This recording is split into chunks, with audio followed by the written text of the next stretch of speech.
আমাদের গ্রামে একটা পুরনো তাল গাছ আছে, মাঠের একেবারে শেষ সীমানায়। গাছটার লম্বায় এতই উঁচু যে মাথা ঘুরে যায় তাকালে। দিনের বেলায় সাধারণত এই গাছটা তাল গাছই মনে হয়, কিন্তু সন্ধে নামলেই এটার রূপ বদলে যায়। বড়রা বলে এই গাছের মাথায় শাকচুন্নি থাকে। গ্রামের কেউ সন্ধ্যের পর ওই দিক মারায় না, আর যারা ভুল করে চলে যায় তারা আর কখনো ফিরে আসে না। অথবা কেউ পাগল, কেউ বোবা, আবার নিখোঁজও হয়ে যায়।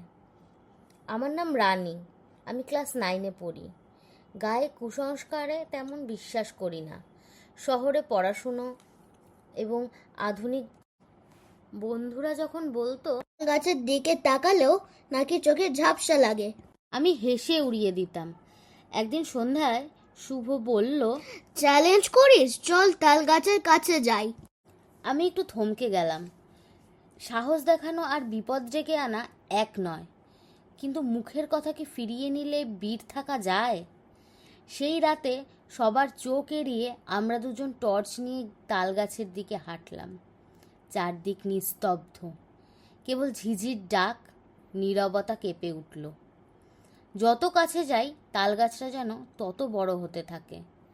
গাছটির ডালে একটি ছায়ামূর্তি বসে আছে। দেখেছিস? আমি চোখ কচলাতে লাগলাম। হ্যাঁ, সত্যি, সাদা শাড়ি পরা একটা মেয়ে মানুষ বসে আছে, চুল খোলা। আমার গলা শুকিয়ে গেল, পা যেন জড়িয়ে যাচ্ছিল। হঠাৎ মেয়েটা ডাল থেকে মাটিতে নেমে এলো, যেন ওড়ার মতো। কোনো শব্দ নেই। তারপর সোজা আমাদের দিকে এগিয়ে এলো। আমরা দৌড়াতে লাগলাম। শুভ আমার পেছনে পড়ে গেল। আমি তাকাতে সাহস পাইনি, শুধু দৌড়াচ্ছি প্রাণপণে। ঘরে ফিরে দেখি মা দরজায় দাঁড়িয়ে চোখের জল মুছছে। তুই কোথায় গেছিলিস রে? শুভ তো বাড়ি ফেরেনি। আমি কিছু বলতে পারলাম না, গলা দিয়ে শব্দ বের হচ্ছিল না। পরদিন সকালবেলায় খোঁজ শুরু হলো। তাল গাছের নিচে পাওয়া গেল শুভর জুতো, কিন্তু শুভ আর ফিরল না। গ্রামে আবার কানাঘুষো শুরু হলো। তাল গাছের শাকচুন্নি ফের জেগেছে। তারপর থেকে আমি রাত হলেই ঘরের জানলা পর্যন্ত খুলি না। মাঝে মাঝে তাল গাছের দিকে চোখ গেলে মনে হয় কারা যেন ফিসফিস করছে। আজকের গল্পটা এইটুকুই।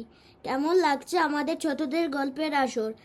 ভালো লাগলে লাইক আর সাবস্ক্রাইব করে দিও।